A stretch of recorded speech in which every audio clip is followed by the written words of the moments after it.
Hello everyone, this is भावना। आप सभी का स्वागत है कॉलेज विद भावना में। तो कैसे हैं सभी?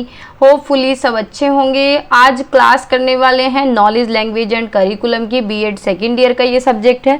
इसके शॉर्ट और वेरी शॉर्ट क्वेश्चन करेंगे। लास्ट 8 ईयर्स के 8 to 7 ईयर्स के क्वेश्चंस करेंगे, जितने भी अब तक पेपर हुए हैं 2016, 17, 18, 19, 20, 21, 22, 23, 24। ठीक है, तो अगर चैनल पे नए हैं तो लाइक शेयर सब्सक्राइब आप लोग कर देना, बेल आइकन ऑन कर लेना ताकि जब भी क्लास आए आपके पास नोटिफिकेशन आ जाए। आप लोगों की काफ़ी क्वेरी थी, दीदी क्लास करा दो, क्यों नहीं करा रही हो मैराथन बीएड की सेकेंड ईयर की। तो देखो, इंक्लूसिव एजुकेशन की मैंने मैराथन करा दी है, ठीक है। और जेंडर स्कूल सोसाइटी की नहीं करा पाई क्योंकि उस दिन मैंने एमएड की करा दी थी। तो इसलिए आपने प्रीवियस वीडियोस जो हैं वो भी इक्वली हेल्पफुल हैं। कोई ऐसा ना तो कंटेंट चेंज हुआ है, कुछ भी चेंज नहीं हुआ है। बस नई जो क्लासेस कराई जाती हैं वो इसलिए कराई जाती हैं कि अपडेटेड तरीके से पढ़ा सकें, अपडेटेड तरीके से करा सकें, क्योंकि हर बार कुछ ना कुछ रह जाता है। पिछली बार जो है वो उस टाइम सिचुएशन घर की ठीक नहीं थी, मम्मी बीमार थी, तो जल्दी जल्दी मैंने कराई थी। लेकिन इस बार जो है, इस बार एमएड के एग्जाम आप लोगों से पहले आ गए। अब ये यूनिवर्सिटी ने पता नहीं क्यों किया है, उन लोगों का रिजल्ट अभी तक नहीं आया, डेट शीट आ गई है, एग्जाम है 6 मई से। ठीक है, तो इस वजह से फिर एकदम से प्रेशर आ गया, उन लोगों का भी काम कराना पड़ रहा है क्योंकि पूरे यूट्यूब पे एमएड का कंटेंट कोई भी नहीं कराता है। तो उन लोगों का विश्वास भी थोड़ी ना तोड़ सकते हैं। देखो, वो जब हमारे साथ जुड़े हैं तो फिर उनको भी थोड़ा सा कराना पड़ेगा। तो बस इस वजह से थोड़ा सा शेड्यूल बिजी हो रहा था। चलो कोई नहीं, छोड़ो उस बात को, करते हैं स्टार्ट। मैंने 2017 से रखे हैं पेपर, ठीक है। इसमें वेरी शॉर्ट भी हैं और शॉर्ट भी हैं। पहले वेरी शॉर्ट करेंगे सारे, फिर उसके बाद शॉर्ट क्वेश्चंस करेंगे, ठीक है। और जिन बच्चों को नोट्स लेने हैं वो मुझे व्हाट्सएप पे मैसेज कर सकते हैं। व्हाट्सएप नंबर है 790 690 1757। पेन चेंज करना पड़ेगा, व्हाइट पे व्हाइट थोड़ी ना चलेगा, ठीक है। ये क्यों नहीं हो रहा है चेंज? हाँ, हो गया। व्हाट्सअप नंबर है 790 690 1757। आप मुझे व्हाट्सएप पे मैसेज कर सकते हैं। जिन लोगों को नोट्स चाहिए, अब तो प्राइस भी मैंने कम कर दिए हैं। जो लोग अफोर्ड नहीं कर सकते कि दीदी प्राइस बहुत ज़्यादा है क्योंकि प्रिंट आउट में बहुत पैसे लगते हैं, तो उन लोगों के लिए मैंने प्राइस भी कम कर दिए हैं। तो अब तो बहुत मिनिमल प्राइस है। अगर अब भी आप नहीं ले पा रहे हैं तो इसमें आपकी मिस्टेक है, आप लोग गलती कर रहे हैं, क्योंकि क्वेश्चन बैंक ला के भी फिर नोट्स लेने पड़ रहे हैं। क्वेश्चन बैंक में देखो आपको एक मीडियम मिलेगा, लेकिन नोट्स के अंदर मैं आपको बाइलिंगुअल दे रही हूँ, हिंदी भी दे रही हूँ, इंग्लिश भी दे रही हूँ, ठीक है, और साथ में क्लासेस भी तो दे रही हूँ। तो 2017 का पेपर स्टार्ट करते हैं। Basis of integrated approach of curriculum, यानी पाठ्यचर्या में एकीकृत दृष्टिकोण का सिद्धांत आधार क्या है? तो इंटीग्रेटेड अप्रोच क्या होता है? इंटीग्रेटेड होता है कि एक सब्जेक्ट को दूसरे सब्जेक्ट से कंबाइन करके पढ़ाएं। जैसे केमिस्ट्री को हम बायोलॉजी के साथ कंबाइन कर सकते हैं, एसएसटी को हम बायो के साथ कंबाइन कर सकते हैं। तो एक सब्जेक्ट को दूसरे सब्जेक्ट के साथ क्या करें? कनेक्ट करें, वो होती है इंटीग्रेटेड अप्रोच। यानी ये कहते हैं, करिकुलम ये कहता है कि हमें इंटीग्रेटेड अप्रोच फॉलो इसलिए करनी चाहिए ताकि बच्चों के ऊपर बर्डन ना हो, उन्हें ये ना लगे कि हमें इतने सारे सब्जेक्ट पढ़ने पड़ेंगे, एक सब्जेक्ट को दूसरे सब्जेक्ट के साथ रिलेट करके चलें। तो integrated approach to curriculum involves combining subject and learning experience to create connection across different areas of study. वही बात है कि अध्ययन में विभिन्न क्षेत्रों में संबंध बनाने के लिए विषय और सीखने के अनुभव का संयोजन करना है। एक दूसरे से कनेक्ट करके जब हम पढ़ाते हैं तो ये बच्चों को अच्छा, उन्हें समझ में भी अच्छा आता है, उनके लिए रिलायबल भी होता है, उनके लिए रेलिवेंट भी होता है और वो रिलेट कर पाते हैं। इससे क्या है? लर्निंग इफेक्टिव होगी, कोहेसिव होगी। जब हम एक चीज को दूसरी चीज के साथ जोड़ के पढ़ाएंगे, अब जैसे कि हमने कोई भी टॉपिक पढ़ा रहे हैं, फोर्स टॉपिक बच्चे को पढ़ा रहे हैं, तो हम इंट्रोडक्टरी स्किल यूज करते हैं ना। क्यों करते हैं? जिससे कि बच्चे कनेक्ट कर पाए। इंट्रोडक्टरी स्किल क्या होती है? यानी हम बच्चे को देखते हैं कि पूर्व में उसने क्या सीखा, पहले क्या सीखा है, कितना उसे फोर्स के बारे में पता है, या कोई भी टॉपिक है, सेल है, कि कितना वो सेल के बारे में पढ़ के आया प्रीवियस क्लास में। तो यानी कनेक्ट करके पढ़ाते हैं। तो इंटीग्रेटेड अप्रोच भी यही कहती है कि हमें सब्जेक्ट को कंबाइन करके पढ़ाना है, ठीक है। इससे क्या है? लर्निंग भी अच्छी होगी, बच्चे जो है कंसेप्ट को लिंक कर पाएंगे, रेलिवेंट कर पाएंगे, कोहेसिव कर पाएंगे, लर्निंग भी अच्छी होगी, इफेक्टिव लर्निंग होगी, समझ बच्चों की बढ़ेगी और बच्चे encourage student to apply knowledge in real world context. और बच्चों को एनकरेज भी किया जाएगा कि वो अपनी सिचुएशन को रियल वर्ल्ड में अप्लाई कर सकें। नहीं, मैंने वन इंडियन फिलोसोफर, किसी एक इंडियन फिलोसोफर को बताना है तो महात्मा गांधी हम लिख सकते हैं। कोई एक मेथड बताना है, गेटिंग एजुकेशन ऑफ उपनिषद, तो एनालॉजिकल मेथड और मिथिकल मेथड बोल सकते हैं। प्रोपाउंडर जो है किंडरगार्टन के, वो फ्रेडरिक फ्रोइबल हैं। देखो ये तो याद रखना क्योंकि ये तो बहुत बार पूछा जाता है। टू फॉर्म्स ऑफ नॉलेज पूछा गया है तो कोई भी दो तरीके की नॉलेज हम लिख देंगे। एक तो परसेप्शन, एक इन्फ्रेंस। परसेप्शन होता है प्रत्यक्ष, प्रत्यक्ष होता है आंखों के सामने देख के जो हम ज्ञान ले रहे हैं, और इन्फ्रेंस होता है अनुमान, अनुमान लगा के, यानी एक तरीके एज्यूम करके हम नॉलेज ले रहे हैं कि अच्छा मौसम को देख के सोच रहे हैं कि आज बारिश आ सकती है, तो ये भी ज्ञान है। प्रत्यक्ष है कि आंखों के सामने कोई भी चीज हो रही है तो उसे हम उसके बेस पे हम ज्ञान ले रहे हैं। Name any one aim of silent reading. Silent reading क्या होता है? मौन पठन, यानी मन मन में पढ़ना। तो साइलेंट रीडिंग जो है बच्चे की समझ विकसित करती है, और वो प्रोनाउंसिएशन पे it helps concentration on reading pronunciation, यानी बहुत सारे बच्चे प्रोनाउंस नहीं कर पाते तो उनका कंसंट्रेशन बनता है, और दूसरा उन्हें पढ़ने में ज्यादा इफेक्टिव होती है। यानी वो अगर हम एक तरीके से साइलेंट रीडिंग करते हैं, जैसे मन मन में पढ़ते हैं, ना तो उससे शोर होता है, जिस बच्चे को बोलने में दिक्कत है ना उसको वो प्रॉब्लम होती है, आराम से बच्चा सीख पाता है। एंटाइमोलॉजिकल मीनिंग ऑफ करिकुलम। तो करिकुलम जो वर्ड है वो कुरकुरे वर्ड से आया है, मैं इसे कुरकुरे ही बोलती हूँ, अब पता नहीं आप क्या बोले। तो इसका मतलब होता है टू रन और रनवे और रेस कोर्स, यानी किसी कोर्स को रन करना, ठीक है। Any one foundation basis of curriculum. तो बेसिस ऑफ करिकुलम में से कोई भी एक लिख सकते हैं, philosophical basis, psychological foundation, political लिख सकते हैं, सोशल लिख सकते हैं, कोई भी एक लिख देंगे। आगे चलते हैं। Name other name of Hilda Taba's teaching model. तो हिल्डर टाबा मॉडल को इंडक्टिव मॉडल भी बोलते हैं।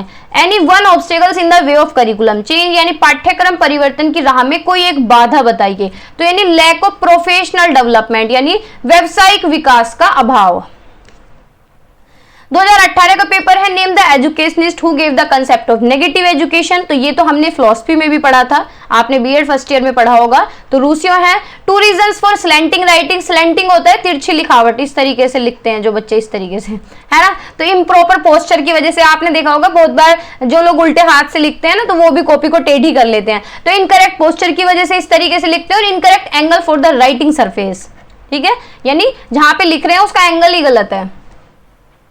One characteristic of good unit. किसी अच्छी यूनिट की क्या विशेषता है कि वो कोहेरेंट होती है, logical structured content that facilitate comprehensive understanding, यानी सुसंगत और तार्किक रूप से संरचित सामग्री जो व्यापक समझ को सुविधाजनक बनाती है, इजी बनाती है। दो लेवल्स बताने हैं यूनिट के। तो लेवल क्या है? मंथली प्लान और yearly plan. One point difference between fusion and integration in curriculum. तो फ्यूजन क्या होता है? फ्यूजन यानी combined multiple subject into a single course, जैसे कि आपका बीएड का कोर्स, लेकिन इसमें क्या है? बहुत सारे सब्जेक्ट हैं, तो ये एक तरीके से क्या हो गया? फ्यूजन हो गया। While integration connect and relate content into different subject. लेकिन इंटीग्रेशन क्या होता है कि साइकोलॉजी को हम किसके साथ जोड़ के पढ़ रहे हैं? साइकोलॉजी का हम किसके कंटेम्प्रेरी में जोड़ रहे हैं, फिलोसफी में जोड़ रहे हैं, तो सारे सब्जेक्ट को एक दूसरे के साथ क्या कर रहे हैं? कनेक्ट करके पढ़ रहे हैं, है ना।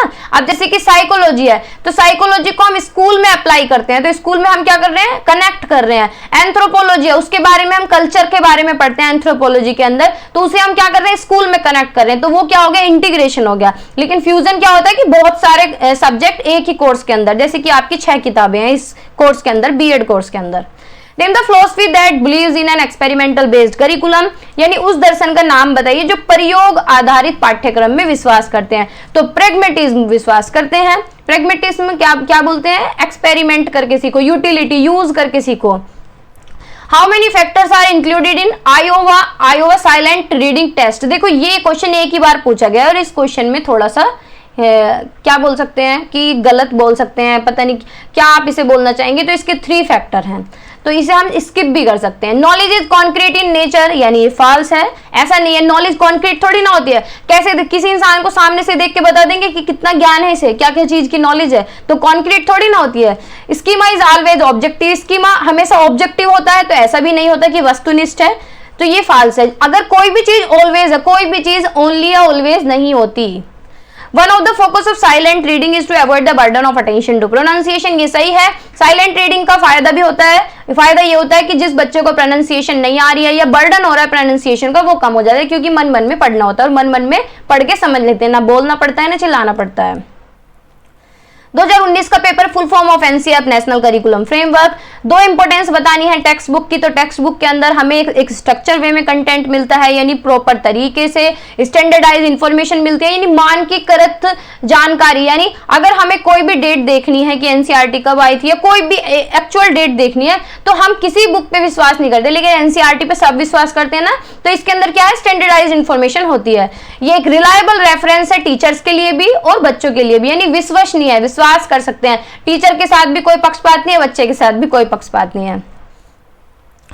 To difference between knowledge and information. तो नॉलेज क्या है, organized and processing information that is understood and applied. Information क्या होता है, इन्फॉर्मेशन यानी डेटा, डेटा होता है कि भाई मुझे किसी चीज की इन्फॉर्मेशन है या किसी चीज के बारे में डेटा इकट्ठा करना। लेकिन नॉलेज क्या है, नॉलेज ऑर्गेनाइज्ड है ना। नॉलेज का कोई डेटा थोड़ी कि मुझे इतनी नॉलेज है या इतनी समझ है, इतना ज्ञान है। लेकिन इन्फॉर्मेशन का मुझे पता होता है कि मुझे इतनी इन्फॉर्मेशन, जैसे आप लोगों के एग्जाम है 15 मई से है, तो ये क्या हो गई कि इन्फॉर्मेशन हो गई। लेकिन नॉलेज क्या है, आप पूछने लगे कि दीदी क्या ये डेट सीट एक्सटेंड होगी या पोस्टपोन होंगे, तो या फिर बीएड के बारे में मैं आपको पढ़ा रही हूँ, तो ये एक तरीके से ये हो गई नॉलेज, है ना, ज्ञान है। लेकिन कितना मैं जानती हूँ या आप लोगों को थोड़ी ना पता है, या आप लोग इससे पहले कितना जानते हैं या आपको ही तो पता है। तो यानी नॉलेज क्या है, ऑर्गेनाइज्ड प्रोसेसिंग इंफॉर्मेशन है, जो हम समझ सकते हैं, हम ही को पता है ना, जो देख नहीं सकते। लेकिन इंफॉर्मेशन क्या है, रॉ डेटा होता है, फैक्ट्स होते हैं। टीचिंग क्या होता है, टीचिंग यानी नॉलेज को इंपार्ट करना, स्किल्स डालना, वैल्यूज डेवलप करना, किसी भी तरीके से सिखा के, इंस्ट्रक्शन के द्वारा, गाइडेंस के द्वारा। यानी शिक्षण क्या है, निर्देश और मार्गदर्शन के माध्यम से बच्चों को ज्ञान देना, कौशल सिखाना, मूल्य प्रदान करने की प्रक्रिया है।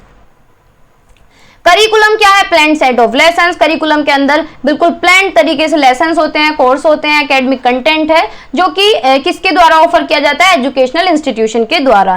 Teaching and training are synonym words. Teaching और ट्रेनिंग एक दूसरे के पर्यायवाची हो सकते हैं क्या, नहीं, बिल्कुल गलत है। टीचिंग क्या है, टीचिंग यानी नॉलेज को इंपार्ट करना, ज्ञान को इंपार्ट करना, ज्ञान को हम बच्चों को सिखा रहे हैं, वैल्यूज सिखा रहे हैं। लेकिन ट्रेनिंग क्या है, कौशल होती है, कौशल आधारित होती है, यानी किसी भी चीज को हम सीख रहे हैं, लर्निंग बाय डूइंग कर रहे हैं। लेकिन टीचिंग क्या है, ज्ञान देना। Practice is very important in silent reading. ये बात बिल्कुल ठीक है कि प्रैक्टिस बहुत जरूरी है साइलेंट रीडिंग में। अगर मन में हम पढ़ रहे हैं तो उसके लिए प्रैक्टिस चाहिए। Subject centred curriculum is traditional centre, बिल्कुल सही है। अगर चाइल्ड सेंटर्ड होता तो ये फॉल्स हो जाता, क्योंकि ट्रेडिशनल करिकुलम यानी जो पुराने जमाने से चल रहा है, पारंपरिक पाठ्यक्रम, तो वो कैसा था, वो सिर्फ सब्जेक्ट पे आधारित था कि टीचर आए, क्वेश्चन आंसर कराए, चैप्टर पढ़ाए और चले गए। डाइट की फुल फॉर्म क्या होती है, डाइट की फुल फॉर्म होती है district institute of education and training, और इसमें क्या दिया है, डिस्ट्रिक्ट बेसिक एजुकेशन इंस्टीट्यूट, तो फॉल्स हो गया। Present curriculum is narrow and examination oriented. आज का जो करिकुलम है वो बहुत ज्यादा संकीर्ण है, यानी नैरो है और एग्जाम पे बेस्ड है कि बस पढ़ लो एग्जाम दे दो, पढ़ लो एग्जाम दे दो, जैसे आप लोग कर रहे हैं। तो ये क्या ही नैरो ही तो हुआ। 2020 का paper two source of information, तो दो स्रोत बताने हैं इंफॉर्मेशन के, कहां से हम इंफॉर्मेशन इकट्ठा करते हैं, तो बुक्स से करते हैं, इंटरनेट से करते हैं। How many types of languages are there, तो 3 तरीके के हैं, स्पोकन, रिटन और साइन लैंग्वेज। बोल के बता सकते हैं, लिख के बता सकते हैं और इशारों में बता सकते हैं। फोनोलॉजी क्या होती है, साउंड सिस्टम को स्टडी करना, उस लैंग्वेज की पैटर्न को स्टडी करना। Need for listening in the classroom, कक्षा में सुनने की आवश्यकता है। तो जब हम लिसनिंग करते हैं, अच्छी लिसनिंग क्या होती है, वो हमारी समझ विकसित करती है। चाहे क्लासरूम की बात हो, आप यहाँ भी समझ रहे हैं, अगर आप नहीं समझेंगे तो भी आप पेपर दे के आएंगे, लेकिन अगर आप समझ रहे हैं तो आप चीजों को रिटेन कर रहे हैं, दिमाग में आके फिक्स हो रही है और आपकी समझ भी डेवलप हो रही है। ये इफेक्टिव कम्युनिकेशन को एनहेंस करती है, फैसिलिटेट करती है और आप लोगों को एंगेज भी करती है। 2 क्वालिटी बतानी है टीचर की, तो टीचर सब्जेक्ट में एक्सपर्ट होना चाहिए और टीचर के अंदर धैर्य होना चाहिए। धैर्य यानी बच्चा अगर क्लास में किसी भी तरीके की कोई बदतमीजी कर रहा है, किसी भी तरीके का कुछ भी कर रहा है, तो टीचर के अंदर इतना धैर्य होना चाहिए कि अपने पेशेंस के साथ, अपनी सूझबूझ के साथ बच्चे को समझाए, बैठाए, पूछे कि क्या प्रॉब्लम है भाई तुम्हें। हिल्डा-टाबर मॉडल इज रिलेटेड टू 1859, यानी हिल्डा-टाबर मॉडल 1959 में आया, वो क्या है, ट्रू है। 1859 बोल रही हूँ, पूरा जो माइंड है आज वो माइक में जा रहा है। आज सुबह से 2 माइक यूज कर लिए हैं, लेकिन पता नहीं क्या प्रॉब्लम हुई थी, कल से माइक काम नहीं कर रहे थे। अब सुबह से इसमें लगी हुई हूँ, इसकी सेटिंग देखने में, सारी ऑडियो सेटिंग चेक की है, तब जाके ये वाला माइक चला है। तो पूरा मतलब सिर दर्द कह सकते हैं कि सुबह से सिर में दर्द है। देखो इतनी इतनी छोटी चीजें भी परेशान कर देती हैं। It is impossible to integrate all subject, क्या सारे सब्जेक्ट को हम एक दूसरे के साथ जोड़ सकते हैं? तो क्या है ये? इट इज इम्पॉसिबल, यानी ये इम्पॉसिबल है, ये पॉसिबल बिल्कुल भी नहीं है। एक दो सब्जेक्ट को जोड़ सकते हैं, सोशल साइंस है उसमें हिस्ट्री को ज्योग्राफी के साथ जोड़ दें, या इस तरीके से हम जोड़ सकते हैं। या केमिस्ट्री का कोई भी टॉपिक है, जैसे केमिस्ट्री में वाटर टॉपिक हो सकता है, पॉल्यूशन टॉपिक हो सकता है, बायो में हो सकता है, तो इस तरीके से इंटीग्रेट कर सकते हैं। या फिर बायो का पॉल्यूशन टॉपिक हो सकता है, SST में भी हो सकता है, तो इस तरीके से इंटीग्रेट हम कर सकते हैं, लेकिन सारे सब्जेक्ट को इंटीग्रेट नहीं कर सकते। There is a close relationship between objective of education and curriculum, जो एजुकेशन के उद्देश्य हैं और करिकुलम के जो ऑब्जेक्टिव हैं उनमें एक रिलेशन पाया जाता है, तो बिल्कुल सही है।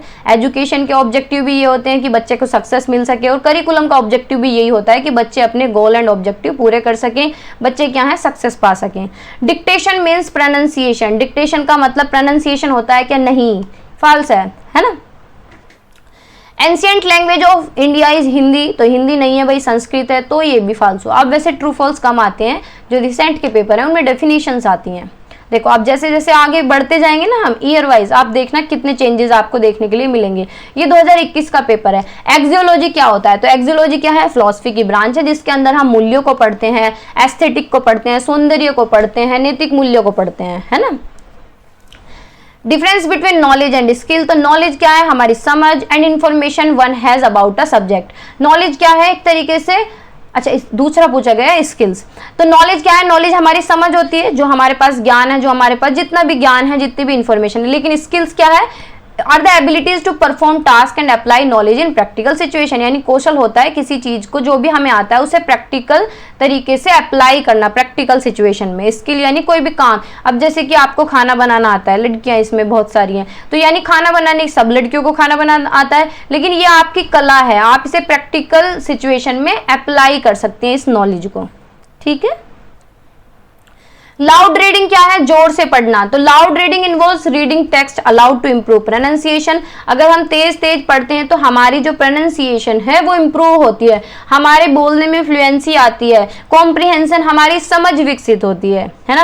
आप भी बोल के देखिए कंटिन्यूअसली, आपकी लैंग्वेज बिल्कुल परफेक्ट हो जाएगी, आप बिल्कुल अच्छे से बोलने लगेंगे। चाइल्ड सेंटर्ड करिकुलम क्या होता है? बाल केंद्रित पाठ्यक्रम, जिसमें बच्चे को केंद्र में रखा जाता है। केंद्र इन द सेंस बच्चे की नीड्स पे ध्यान दिया जाता है, बच्चे के इंटरेस्ट पे, बच्चे की एबिलिटीज, यानी हमें बच्चे के अकॉर्डिंग पढ़ाना है कि बच्चे की जरूरत क्या है, कौन सा सब्जेक्ट उसका वीक है, क्या वो पढ़ना चाहता है, क्या उसकी योग्यता है, क्या उसकी एज है, क्या उसका लेवल है, उसी के अकॉर्डिंग हमें पढ़ाना होता है। उसी को हम बाल केंद्रित पाठ्यक्रम बोलते हैं। Right, two importance of text book, दो इंपोर्टेंस बताने हैं टेक्स्ट बुक। तो ये रिलायबल इंफॉर्मेशन देती है, कंसिस्टेंट सोर्स ऑफ इंफॉर्मेशन है, और टीचर्स को भी गाइड करती है, बच्चों को भी गाइड करती है। ये एक तरीके से पूरा स्ट्रक्चर्ड वे में हमें चीजें प्रोवाइड कराती है। इसमें हम इलस्ट्रेशंस भी यूज करते हैं, इलस्ट्रेशंस भी देख सकते हैं, कोहेरेंट होती है, बहुत सारे इसके पॉइंट्स हैं, आप कुछ भी लिख सकते हैं। करिकुलम क्या है? ऑब्जेक्टिव सेंटर्ड होता है, बिल्कुल ट्रू है, यानी उद्देश्य केंद्रित होता है। स्कीमा इज ऑलवेज ऑब्जेक्टिव, तो ऑलवेज नहीं होता, हाँ ऑब्जेक्टिव मान सकते हैं, तो ये फॉल्स है। एनसीएफ नेशनल करिकुलम फ्रेमवर्क होता है, तो ट्रू है। Nature of knowledge is abstract, यानी जो नॉलेज की प्रकृति है वो एब्स्ट्रैक्ट है, यानी अमूर्त है, हमें दिख थोड़ी ना रही है। ज्ञान हमें दिखता है, क्या किसी के माथे पे लिखा होता है कि कितना ज्ञानी इंसान है ये, इसे किस क्षेत्र का कितना ज्ञान है? नहीं, तो ये एब्स्ट्रैक्ट होती है, यानी हम इसे देख नहीं सकते, तो ये ट्रू है। There is no difference between curriculum and content, क्या कंटेंट और करिकुलम में डिफरेंस नहीं है? कंटेंट क्या होता है? कोई भी हम टॉपिक पढ़ रहे हैं, कोई भी सब्जेक्ट हम पढ़ रहे हैं, जो मैं आपको डिलीवर कर रही हूँ कंटेंट, लेकिन करिकुलम के अंदर सारी चीजें आ जाती हैं, एजुकेशनल प्लानिंग भी आ जाती है, ऑब्जेक्टिव भी आ जाते हैं, मेथड्स भी आ जाते हैं, सब्जेक्ट्स भी आ जाते हैं, प्रॉपर प्लानिंग इसके अंदर आ जाती है, तो ये क्या फॉल्स है। 2022 का पेपर, लैंग्वेज क्या है? Language is system of symbol, sound and rules used for communication, यानी भाषा क्या है? संचार का एक माध्यम है, तो इसमें प्रतीक भी होते हैं, ध्वनियां भी होती हैं, नियमों की एक प्रणाली है। One model of curriculum construction, तो टेलर मॉडल है, हिल्डा टाबा मॉडल लिख सकते हैं। वन सोर्स ऑफ नॉलेज, कोई भी नॉलेज का एक स्रोत बताना है, तो नॉलेज हम कैसे गेन कर सकते हैं? ऑब्जर्व करके, याद करके, रिटेन, बहुत सारे प्रोसेस इसके हो सकते हैं, बहुत सारे सोर्सेज हो सकते हैं, और मैंने आपको सोर्सेज कराए भी हुए हैं। What do you understand by curriculum, तो करिकुलम हमने पढ़ लिया है कि organize set of courses, content इसके अंदर होता है, लर्निंग एक्सपीरियंस इसके अंदर होता है, कि जो हमें एजुकेशनल इंस्टीट्यूशन प्रोवाइड करता है। One evaluation scheme of curriculum, तो इवेल्युएशन कोई भी स्कीम बता सकते हैं, फॉर्मेटिव असेसमेंट है, फॉर्मेटिव इवेल्युएशन और सबमेटिव इवेल्युएशन है, यानी रचनात्मक है, और दूसरे को क्या बोलते हैं, सबमेटिव को मुझे नहीं पता हिंदी में क्या बोलते हैं। Concept of interaction in teaching, यानी शिक्षण में अंत्यक्रिया की अवधारणा। इंटरेक्शन क्या होता है, जो अंत्यक्रिया करते हैं, बातचीत करते हैं। तो interaction in teaching involves active communication, यानी इंटरेक्शन होता है जब अंत्यक्रिया होती है, एक्टिव कम्युनिकेशन होता है, इससे एंगेजमेंट भी होता है टीचर और बच्चे के बीच में, जिससे लर्निंग सुगम हो जाती है, इजी हो जाती है। What do you understand by explicit knowledge? Explicit यानी सुस्पष्ट ज्ञान से क्या समझते हैं, तो explicit knowledge in information that is easily communicated, documented, shared, such as fact and procedure। ठीक है, यानी सुस्पष्ट ज्ञान क्या है, आसानी से हम कम्युनिकेट कर सकते हैं, डॉक्यूमेंट यानी एक तरीके से स्टैटिक इंफॉर्मेशन, जो फैक्ट होते हैं, जो तथ्य होते हैं। वन फंक्शन ऑफ लैंग्वेज, तो लैंग्वेज के माध्यम से हम क्या कर सकते हैं, कम्युनिकेशन कर सकते हैं, अपनी जो हमारे विचार हैं उनका आदान प्रदान कर सकते हैं। कंसेंट्रिक अप्रोच इन करिकुलम, यानी पाठ्यक्रम में संक्रेदित दृष्टिकोण, तो the concentric to approach curriculum is a system of learning that uses physical and visual aids to build a child's understanding and abstract topic, यानी कंसेंट्रिक अप्रोच जो होती है उसमें हम बच्चे को फिजिकल एड्स के द्वारा या विजुअल एड्स यानी चीजों को दिखा दिखा के पढ़ाते हैं। जैसे कोई भी चार्ट हम ले सकते हैं, कोई भी मॉडल हम ले सकते हैं, जिससे बच्चे की टॉपिक पे अच्छी समझ बन जाती है। हाउ डज लैंग्वेज ऑपरेट, यानी भाषा कैसे संचालित होती है, तो भाषा अर्थ बताने, संचार को सुविधाजनक बनाने, विचारों और भावनाओं को व्यक्त करने के लिए प्रतीकों और नियमों के उपयोग के माध्यम से संचालित होती है। ठीक है, What do you understand by knowledge? तो नॉलेज क्या है, नॉलेज हमारी समझ होती है, क्या हम जानते हैं, किस चीज से हम अवेयर हैं, किससे हम फेमिलियर हैं। एजुकेशन के द्वारा हम नॉलेज लेते हैं, एक्सपीरियंस के द्वारा हम चीजों को सीखते हैं और लर्निंग करके भी ज्ञान को अर्जित करते हैं। एक सोर्स बताना है नॉलेज का, तो एक्सपीरियंस जो है बेस्ट सोर्स है, एक्सपीरियंस बोल सकते हैं। सेंस ऑर्गन्स के द्वारा भी हम नॉलेज लेते हैं, याद करके भी हम नॉलेज लेते हैं, और लर्न करके भी हम नॉलेज लेते हैं, ट्रेनिंग करके भी हम नॉलेज लेते हैं। तो बहुत सारे तरीके हैं। What do you mean by tacit knowledge, यानी मौन ज्ञान से आप क्या समझते हैं, तो मौन ज्ञान क्या होता है, पर्सनल ज्ञान है। कोई आदमी, कोई इंसान चुप है तो उसके अंदर पता है क्या ज्ञान है, तो उसका वो पर्सनल है। उसी तक स्पेसिफिक है, यानी कॉन्टेक्स्ट स्पेसिफिक है, संदर्भ विशिष्ट है, उसी के अंदर का ज्ञान है। हम उसे बाहर नहीं निकलवा सकते। आप कहते हैं ना, जैसे वो घुन्ने इंसान होते हैं तो उनके अंदर होती है ट्रेसिट नॉलेज, उन्हें हम आंक नहीं सकते कि कितना ज्ञान उनके अंदर है, कितना वो अपने मन में रख के बैठे हैं। तो ऑफन डिफिकल्ट टू फॉर्मेलाइज और कम्युनिकेट, यानी उनसे बात करना भी डिफिकल्ट होता है। जैसे कि कोई भी स्किल है या नो हाउ, यानी किसी के अंदर कोई कौशल है, किसी को कोई काम आता है, तो हम ये नहीं आंक सकते कि ये काम इतना परफेक्टली कैसे कर सकता है, अगर वो ना बताए कि ये कला उसने कैसे सीखी, है ना। One component of language, syntax, phonology, morphology, semantics, ये सारे कंपोनेंट हैं। Concept of interaction in teaching, teaching में इंटरेक्शन क्या होता है, पीछे भी आया क्वेश्चन। इंटरेक्शन यानी अंतःक्रिया। अंतःक्रिया क्या है, टीचर और स्टूडेंट के बीच में जब अंतःक्रिया होती है, लर्निंग प्रोसेस अच्छा होता है, डिस्कशन होता है, एक दूसरे को फीडबैक भी देते हैं और बच्चे एंगेज भी होते हैं, एक्टिवली इन्वॉल्व भी होते हैं।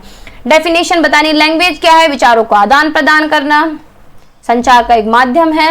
Difference between perception and influence in context of knowledge, यानी ज्ञान के संदर्भ में धारणा और अनुमान के बीच अंतर बताना है। तो धारणा क्या है, धारणा पर्यावरण का प्रत्यक्ष संवेदी अनुभव है, यानी धारण यानी किसी चीज को एक्सेप्ट कर लेना देख के। और लेकिन अनुमान क्या है, वही जो मैंने अभी बताया कि हम बादल देख के अंदाजा लगा लेते हैं कि बारिश आने वाली है ना। किसी का फेस देख के अंदाजा लगा देते हैं कि ये क्या है, इसके ये परेशान है, दुखी है। तो यानी अनुमान उस धारणा और अन्य जानकारी से निकाला गया तार्किक निष्कर्ष है। लेकिन अनुमान किस बेस पे लगाते हैं, अनुमान हम तब लगाते हैं जब हमें सालों का एक्सपीरियंस होता है। क्या छोटा बच्चा अनुमान लगा सकता है, नहीं। जब धीरे धीरे एक्सपीरियंस हो जाते हैं तब हम किसी चीज में अनुमान लगा सकते हैं, इन्फ्रेंस लगा सकते हैं। वन फॉर्म ऑफ कोरिलेशन, तो पॉजिटिव कोरिलेशन होता है, नेगेटिव कोरिलेशन होता है, न्यूट्रल कोरिलेशन होता है, या जीरो कोरिलेशन हम उसे बोलते हैं। One advantage of integrated curriculum construction, यानी जो एकीकृत पाठ्यक्रम है, इंटीग्रेटेड करिकुलम यानी एक सब्जेक्ट को दूसरे सब्जेक्ट से जोड़ के पढ़ाने का फायदा क्या है, तो इससे सब्जेक्ट की अच्छी समझ होती है, बच्चों को कंसेप्ट क्लियर होते हैं, कनेक्ट कर पाते हैं वो एक सब्जेक्ट को दूसरे सब्जेक्ट के साथ। One skill of language communication, यानी भाषा संचार का एक कौशल बता सकते हैं। तो LSRW है, कोई सा भी इनमें से एक बता दो, लिसनिंग, स्पीकिंग, रीडिंग, राइटिंग, सारे ही कम्युनिकेशन के स्किल हैं। एपिस्टेमोलॉजी, ये देखो हाल ही का पेपर है 2024 का। एपिस्टेमोलॉजी क्या होती है? ज्ञान मीमांसा, जिसके अंदर हम किसके बारे में पढ़ते हैं? नॉलेज के बारे में पढ़ते हैं कि नॉलेज क्या होती है, नॉलेज कैसे हम लेते हैं, नॉलेज कहाँ से आती है, नॉलेज के सोर्स क्या हैं। अगर कोई चीज हमें पता है, किसी चीज की हमें नॉलेज है, तो क्या वो वैलिड है, क्या वो राइट है, क्या राइट है, क्या रॉन्ग है। अगर कोई चीज राइट है तो हम उसे कैसे प्रूफ कर सकते हैं। तो ये सारी चीजें क्या कहलाती हैं? एपिस्टेमोलॉजी के अंदर आती हैं। तो एपिस्टेमोलॉजी किस चीज का अध्ययन है? कि ज्ञान का निर्माण कहां से हुआ, ज्ञान की प्रकृति कैसी है, ज्ञान का ओरिजिन कैसे है और लिमिटेशन कैसी है।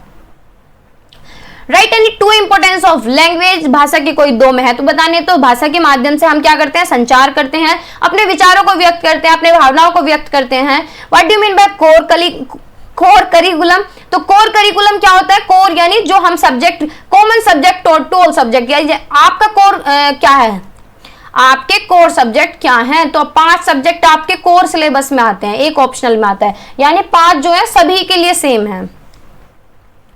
व्हाट इज नॉलेज पैटर्न, यानी ज्ञान प्रतिमान क्या है? तो नॉलेज पैटर्न क्या है? Structured arrangement of information for understanding and learning, यानी समझ के लिए, सीखने के लिए प्रॉपर इंफॉर्मेशन क्या की गई है, स्ट्रक्चर की गई है, ऑर्गेनाइज की गई, तो वो क्या कहलाता है? नॉलेज पैटर्न कहलाता है। कोरिलेशन क्या होता है? कोरिलेशन यानी एक चीज को दूसरी चीज के साथ जोड़ना। तो कोरिलेशन रिलेशनशिप बिटवीन 2 और more subject to enhance learning, यानी एक सब्जेक्ट को या एक से ज्यादा सब्जेक्ट को जोड़ना जिससे कि लर्निंग बढ़ सके, एनहेंस हो सके। 2 कैरेक्टरिस्टिक बतानी इंटेंसिव रीडिंग की। इंटेंसिव क्या होता है? गहन पठन, जैसे मौन पठन होता है, गहन यानी मन में ही पढ़ना, अंदर ही समझना, बिल्कुल आंखों से देख के हम पढ़ लेते हैं। तो उससे क्या है? हम चीजों को समझ सकते हैं डिटेल में। छींक आने लग sorry. Usually involve short text, यानी सामान्यतः छोटे पाठों पर आधारित होता है। देखो मैं इस वीडियो को ट्रिम तो करूंगी नहीं, चाहे मुझे छींक ही क्यों ना आ जाए बहुत टाइम लगता है ट्रिम होने में। Discuss the validity of knowledge, यानी ज्ञान की वैधता पर चर्चा कीजिए। तो ज्ञान की वैधता क्या है? वैलिड नॉलेज क्या होती है? भाई कैसे तुम प्रूफ कर सकते हो कि मेरी बात सही है? तो वैलिड नॉलेज तो सिर्फ तथ्यों वाली हो सकती है, जो लॉजिक होते हैं, जो फैक्ट होते हैं, जो एविडेंस बेस्ड, यानी जिस चीज का आपको प्रूफ है, जिसका आपके पास प्रूफ है, यानी जिसे आप हैंस प्रूफ कर सके, है ना, करते हैं ना मैथ में hence proof. It must be universally accepted and applicable, यानी जो सारी जगह एप्लीकेबल हो, ऐसा नहीं है सिर्फ भारत में ही है, सभी जगह एप्लीकेबल हो। जैसे कि स्टेजेस ऑफ डेवलपमेंट, तो जो विकास के चरण है, जो उसकी नॉलेज एक तरीके से एप्लीकेबल है। ऐसा नहीं है कि हमारे यहाँ इतने 9 महीने का बच्चा होता है और जगह 2 साल का बच्चा, ऐसा थोड़ी ना हो जाएगा। तो सारी स्टेजेस जो हैं एप्लीकेबल हैं सब जगह। Give any 2 types of curriculum, तो 2 तरीके का कोई भी करिकुलम बताते हैं। चाइल्ड सेंटर्ड करिकुलम हो सकता है, सब्जेक्ट सेंटर्ड करिकुलम हो सकता है, इंटीग्रेटेड करिकुलम हो सकता है, फॉर्मल करिकुलम हो सकता है, हिडन करिकुलम हो सकता है। तो कोई भी 2 करिकुलम के नाम आप लिख सकते हैं। स्कीमा थ्योरी ऑफ रीडिंग क्या होती है? Schema that readers use prior knowledge to understand and interpret new information in the text, यानी पहले से आपके दिमाग में कोई समझ है, आपके दिमाग में कोई स्कीमा है, उसी के बेस पे आप नई नॉलेज को समझ सकते हैं, सीख सकते हैं। ठीक है, यानी पाठक अपने पूर्व ज्ञान का उपयोग करके पाठ में दी गई नई जानकारी को समझते हैं और उसका अर्थ निकालते हैं। अब चलते हैं शॉर्ट क्वेश्चंस पे। 2024 से स्टार्ट करते हैं। नॉलेज और स्किल में क्या डिफरेंस होता है? तो नॉलेज क्या होता है? नॉलेज थ्योरेटिकल भी होती है, फैक्ट्स को समझना, कंसेप्ट को समझना। लेकिन स्किल क्या होता है? कौशल होते हैं, जब हम चीजों को अप्लाई करते हैं। जैसे कि टाइपिंग करना क्या है? एक तरीके से आप प्रैक्टिस कर रहे हैं, वो एक तरीके से आपका कौशल है। किसी की स्पीड बहुत ज्यादा तेज है, किसी की कम है, लेकिन आप अपनी नॉलेज को क्या कर रहे हैं? अप्लाई कर रहे हैं। ठीक है, जो नॉलेज होती है वो थ्योरेटिकल होती है, कौशल जो है वो प्रैक्टिकल होता है, व्यवहारिक होता है। इसे नॉलेज को हम पढ़ के गेन कर सकते हैं, रीडिंग कर सकते हैं, अध्ययन कर सकते हैं, सुन सकते हैं, किसी भी तरीके सीखते हैं। लेकिन कौशल क्या है? स्किल हमें कैसे आएगी? प्रैक्टिस करके आएगी। कहते हैं ना practice makes a man perfect. जैसे कि खाना बनाना देख के तो आप उसकी नॉलेज ले सकते हैं। मम्मी ने बनाया, मुझे नॉलेज हो गई कि ये चीजें खाने में डलेंगी। लेकिन स्किल क्या होता है? जब आप उसे अप्लाई करेंगे, है ना, अपने एक्सपीरियंसेस के माध्यम से या किसी भी तरीके से जब आप उसे अप्लाई करके देखते हैं तो वो एक तरीके से आपका कौशल होता है, जब उसे लंबे समय तक आप करते रहते हैं। इसमें नोइंग ग्रामर रूल्स यानी व्याकरणिक नियमों को जानना। लेकिन इसमें क्या है? राइटिंग अ ग्रामेटिकली करेक्ट एसे। ठीक है, तो ये भी स्किल है क्या कोई भी ऐसे हम लिख रहे हैं, कोई भी चीज अलग हम यूनिक कर रहे हैं, ये इंडिपेंडेंट है, कैन एग्जिस्ट विदाउट स्किल, यानी ऐसा थोड़ी है कि इसके लिए कौशल की जरूरत होगी, रट्टा मार के भी तो ज्ञान ले सकते हैं, देख के भी तो ज्ञान ले सकते हैं, है ना। लेकिन स्किल के लिए हम थ्योरी पे डिपेंड नहीं रह सकते। आप किसी कंपनी में जा रहे हैं, आपके कितने अच्छे मार्क्स आए हों, आपको कितनी भी नॉलेज हो, लेकिन अगर आप पे प्रैक्टिकली चीजें अप्लाई नहीं करनी आती तो आपको जॉब नहीं मिलेगी। तो ये नॉलेज पे डिपेंड तो रहता है, ज्ञान पर आधारित होता है, लेकिन प्रैक्टिकली आपको अप्लाई करके दिखाना पड़ेगा। इसे हम मेजर कर सकते हैं टेस्ट और रिटन एग्जाम के द्वारा। इसे मेजर थ्रू परफॉर्मेंस, देखो आ गई ना वो बात की परफॉर्मेंस से मेजर कर सकते हैं, यानी स्किल्स जो है वो आपको परफॉर्म करके दिखानी पड़ेंगी, डेमोन्स्ट्रेट करके दिखानी पड़ेंगी, अप्लाई करके दिखानी पड़ेंगी। मीनिंग ऑफ सोशल स्ट्रक्चर यानी सामाजिक संरचना का अर्थ बताइए। तो सामाजिक संरचना क्या है? ऑर्गेनाइज्ड पैटर्न है सोसाइटी के अंदर। इसके अंदर समाज के अंदर क्या क्या चीजें आ जाती हैं, कौन कौन से इंस्टीट्यूशन या कौन कौन से एजेंट आ जाते हैं। तो फैमिली आ जाता है, रिलीजन आ जाता है, एजुकेशन, इकोनॉमी। तो हमारा सोशलाइजेशन होता है, हमारा जो सामाजिकरण होता है, सबसे पहले कहाँ होता है? परिवार में होता है, क्योंकि बच्चा परिवार में तो सीखता है। परिवार घर में शुरुआत में तो बताया जाता है कि नमस्ते करनी है, अपने बाबा से नमस्ते करनी है, दादी से नमस्ते करनी है, पैर छूने हैं। ये सारे वैल्यूज जो हैं वो हम घर से ही तो डेवलप करते हैं। तो यानी बच्चे का सामाजिकरण सबसे पहले कहाँ होता है? परिवार में होता है। फिर उसके बाद स्कूल में होता है। टर्शियरी जो होता है वो उसके पीयर्स के द्वारा, रिलीजन के द्वारा, इकोनॉमी के द्वारा। सोशल स्ट्रक्चर जो है हमारे रोल डिटरमाइन करता है, स्टेटस और नॉर्म्स फॉर इंडिविजुअल, कि क्या हमारा रोल्स है, क्या हमारी भूमिका है, क्या हमारी ड्यूटीज हैं और क्या हमारा स्टेटस है समाज के अंदर, क्या नॉर्म्स हैं, स्टैंडर्ड्स हैं सोसाइटी के। Helps in maintaining order and discipline society. अगर सामाजिक संरचना है तो ये एक ऑर्डर भी मेंटेन करके चलता है सोसाइटी के अंदर, डिसिप्लिन भी बना रहता है, हमारे बिहेवियर को गाइड करता है। कैसे? रूल रेगुलेशन के द्वारा, एक्सपेक्टेशंस के द्वारा। अब हम सोसाइटी में रह रहे हैं तो क्या किसी सोसाइटी में चोर चक्के रह सकते हैं? अगर कोई बहुत ही अच्छे सभ्य सोसाइटी है तो वहां पे हम इस तरीके, कोई टेररिस्ट वहां रहने लगे तो क्या रख लेंगे उसे? सोसाइटी के सारे लोग क्या हो जाएंगे? परेशान हो जाएंगे। तो सोशल स्ट्रक्चर क्या होता है कि जहां सब डिसिप्लिन तरीके से रह रहे हो, रूल रेगुलेशंस को फॉलो कर रहे हो। Provide a framework in which society function, यानी एक ढांचा प्रदान करता है जिससे समाज कार्य करता है। ये डायनामिक होता है, चेंज ओवर टाइम। हाँ, डायनामिक ऐसे होता है कि आज लोगों की जो सोच है कल थोड़ी बदल जाएगी, क्योंकि जैसे जैसे टाइम बदल रहा है, चीजें बदल रही हैं, एक एक एस्पेक्ट बदल रहा है, तो कल ये चेंज हो सकता है समाज का जो स्ट्रक्चर बनाया गया है। Language is a means and system of communication. ये जस्टिफाई करना है कि भाषा संचार एक साधन और प्रणाली कैसे है, तो सिद्ध करें। क्योंकि लैंग्वेज के द्वारा ही हम विचारों को आदान प्रदान कर सकते हैं, अपने थॉट्स को बता सकते हैं, अपने फीलिंग्स को बता सकते हैं। जैसे कि मैं बता रही हूँ कि मैं आज सुबह से बहुत परेशान हूँ क्योंकि आज माइक नहीं चल रहे थे, तो यानी मैं कैसे बता रही हूँ? तो बोल के ही तो बता रही हूँ, लैंग्वेज के माध्यम से ही तो बता रही हूँ अपनी फीलिंग्स को, अपने थॉट्स को। या फिर कोई बच्चा मुझे परेशान कर रहा है, कोई स्टूडेंट्स मुझे अननेसेसरी मैसेज किए जा रहा है, तो उससे मैं परेशान होकर क्या बताऊंगी कि भाई आज तो मैं इतनी परेशान हो गई, इस बच्चे ने इतना परेशान कर दिया। देखो, बच्चा मेरे मुंह से निकलता है, आप लोग मुझसे बड़े भी हो सकते हैं, लेकिन जब कोई टीचर पढ़ाता है ना, तो कितना भी छोटा बड़ा हो, वो अंदर से वो बच्चा ही निकलता है। ठीक है, तो इसे दिल पे मत लेना। It helps in transmitting knowledge and culture, यानी नॉलेज ट्रांसमिट करने में भी हमारी भाषा हेल्प करती है। मैं आपको ज्ञान दे रही हूँ या आप मुझे ज्ञान दे रहे हैं, तो बोल के ही तो दे सकते हैं, है ना, लिख के दे सकते हैं। कल्चर के द्वारा, कल्चर, मैं अपना कल्चर ट्रांसमिशन कर रही हूँ या कल्चर को प्रिजर्व कर रही हूँ, तो बोल के ही सिखा रही हूँ ना आपको ये चीजें को। लैंग्वेज क्या है? एक स्ट्रक्चर्ड सिस्टम है, क्योंकि इसके अंदर ग्रामर भी होती है, वोकैब भी होती है, सिंटैक्स भी होती है। It is both spoken and written, ये रिटेन भी हो सकती है भाषा और बोल के भी हम लिख सकते हैं। अब आप मैसेज मुझे भेजते हैं तो आपकी वो भाषा ही तो है ना, कुछ और चीज स्क्रिप्ट तो नहीं है कि गूगल से डाउनलोड किया और फिर उसके बाद भेजा। ये आपकी भाषा ही है कि दीदी मुझे ये चीज, क्या ये मुझे ये टॉपिक समझना है, या कोई भी A to Z। It play a vital role in teaching and learning, ये बहुत ही इंपॉर्टेंट रोल प्ले करती है शिक्षण और अधिगम में। It helps build social connection and relationship, यानी समाज में कनेक्शन इसके द्वारा हम बनाते हैं, रिलेशनशिप्स बनाते हैं। बिना लैंग्वेज के इफेक्टिव कम्युनिकेशन पॉसिबल नहीं है। इंटरडिसिप्लिनरी कोरिलेशन मीनिंग, ये इस तरीके से ही क्वेश्चन पूछा गया है कि अंतर विषयी सह संबंध का अर्थ बताइए। तो इंटरडिसिप्लिनरी अभी हम पीछे पढ़ गए कि एक सब्जेक्ट को दूसरे सब्जेक्ट के साथ कनेक्ट करके पढ़ना, जिससे कि गहरी समझ विकसित हो सके। For example, using math to teach science concept, यानी मैथ का यूज कर सकते हैं हम साइंस के कंसेप्ट पढ़ाने के लिए। इससे लर्निंग जो है वो जो सीखने का प्रोसेस है वो और ज्यादा इंटरेस्टिंग होगा, रेलिवेंट होगा। इससे क्रिएटिव थिंकिंग को बढ़ावा मिलेगा, प्रॉब्लम सॉल्विंग, समस्या समाधान कौशल विकसित होगा, प्रैक्टिकली हम नॉलेज को अप्लाई कर सकेंगे, होलिस्टिकली हम चीजों को सीख सकेंगे, यानी समग्र तरीके से किसी सिंगल एंटिटी को ध्यान में न रख के हम ओवरऑल सीखेंगे। इसे हम रियल लाइफ में यूज कर सकते हैं where knowledge is not subject specific. What are the sources of knowledge, स्रोत क्या है, कहां से हमें नॉलेज मिलती है? तो भाई किताबों से मिलती है, न्यूज़पेपर से मिलती है, मैगजीन से, और आज के टाइम में सबसे बड़ा स्रोत क्या है नॉलेज का? इंटरनेट। यहाँ पे हर तरीके की नॉलेज आपको मिलेगी, है ना। मीडिया में सोशल मीडिया आ जाता है, टेलीविजन आ जाएगा, रेडियो आ जाएंगे, पॉडकास्ट आज के टाइम में चल रहे हैं, तो बहुत सारी चीजें हैं। Pupils, expert, teachers and elders provide experience based information, libraries and archives, यानी पुस्तकालय से और क्या बोलते हैं अभिलेखागार, आर्चीव से, ऑब्जर्वेशन से, सर्वे से, ठीक है, यानी कहीं से भी नॉलेज मिल जाती है यार, है ना। Sorry, right. Various forms of knowledge, ज्ञान के विभिन्न रूप कौन कौन से होते हैं? तो एक तो होती है फैक्चुअल नॉलेज जो फैक्ट्स पे बेस्ड होती है ना। कंसेप्चुअल नॉलेज जो कंसेप्ट पे बेस्ड होती है।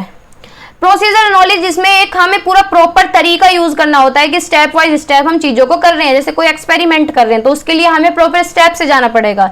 मेटाकॉग्निटिव नॉलेज यानी awareness of one's own thinking process, अपनी ही सोच पे विचार करना, तो वो भी एक ज्ञान है कि मैं कोई काम करने जा रही हूँ। या लड़कियों की यूनिवर्सल प्रॉब्लम होती है कि वो जैसे कपड़े लेने जाते हैं हम लोग, है ना, तो कपड़े लेके आते हैं तो अपनी ही सोच पे विचार करते हैं कि कहीं ज्यादा पैसे तो नहीं दे दिए इसने, हमें लूट तो नहीं लिया, तो अपने ही सोच पे क्या कर रहे हैं, विचार कर रहे हैं अपने काम पे, तो वो मेटाकॉग्निशन नॉलेज होती है। ट्रेसिट नॉलेज क्या होती है, यानी more knowledge, personal experience difficult to express verbally, यानी जो मन में ही बातें रखते हैं तो वो एक्सप्रेस नहीं कर पाते, तो वो ट्रेसिट नॉलेज होती है। डिक्लेरेटिव नॉलेज यानी घोषणा करना कि तुम्हें क्या पता है, ढोल बजा के, जैसे कुछ लोग नहीं होते कि कोई भी बात इतनी सी पता हो तो उसका भी ढोल बजा देंगे, तो वो क्या होती है, डिक्लेरेटिव नॉलेज होती है।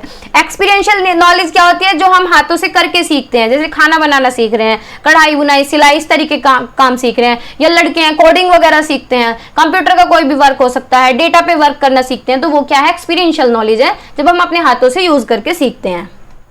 What do mean by integrated curriculum, ये टॉपिक तो बार बार क्यों आ रहा है भाई? अच्छा, वो इंटरडिसिप्लिनरी था। इंटीग्रेटेड करिकुलम क्या होता है, blend subject around common themes और प्रॉब्लम्स, यानी सब्जेक्ट को ब्लेंड करके पढ़ना। ये break the boundaries between traditional subject, जो पारंपरिक विषय थे उनकी बाउंड्रीज को एक तरीके से ब्रेक करने का काम करता है। यानी इनका कहने का मतलब ये है कि इंटीग्रेटेड करिकुलम में तुम टॉपिक को इंटरेस्टिंग बना दोगे रिलेट कर करके, तो इसे हम प्रमोट कर सकते हैं real life learning by linking multiple discipline. Encourage collaboration and critical thinking, यानी आलोचनात्मक सोच को बढ़ावा देता है, सहयोग को बढ़ावा देता है। इससे जो रेपिटेशन है, जो हम याद कर रहे थे वो कम हो जाएगा, टाइम बचेगा करिकुलम को डिलीवर करने में। एक होलिस्टिक व्यू देता है, एग्जाम्पल के लिए project on rain combining science, geography and language. देखो इंटीग्रेटेड करिकुलम क्या है, रेन पे हम कोई भी प्रोजेक्ट बना रहे हैं बारिश के ऊपर, तो हमें साइंस की भी नॉलेज चाहिए, यानी वाटर साइकिल की भी, ज्योग्राफी की भी नॉलेज चाहिए, और लैंग्वेज भी हमें चाहिए क्योंकि लिखना है ना हमें।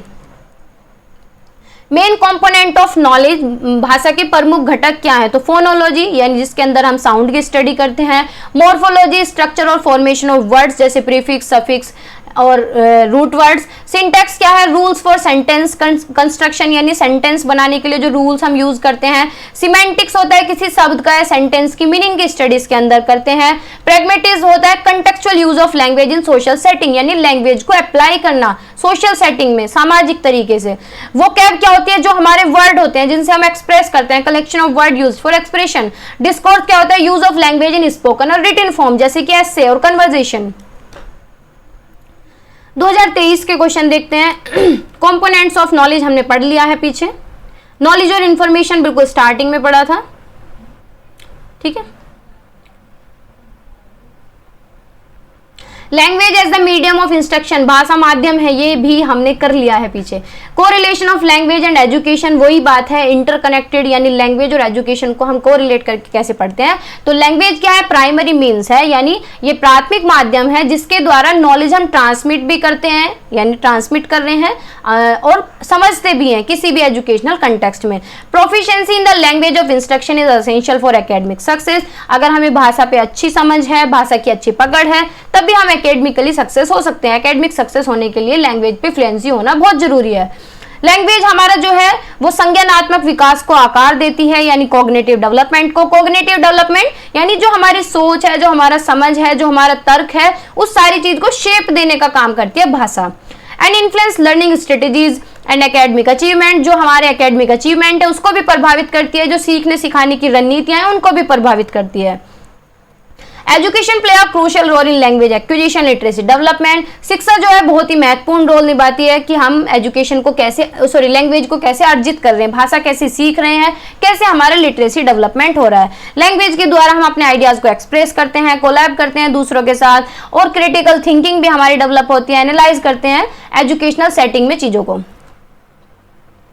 बेसिस ऑफ करिकुलम कंस्ट्रक्शन, तो बेसिस कौन से हैं, philosophical basis, psychological basis, sociological basis, economic basis, cultural basis, technological basis, ये हमने डिटेल में भी रखे हैं, पढ़े हैं नोट्स के अंदर।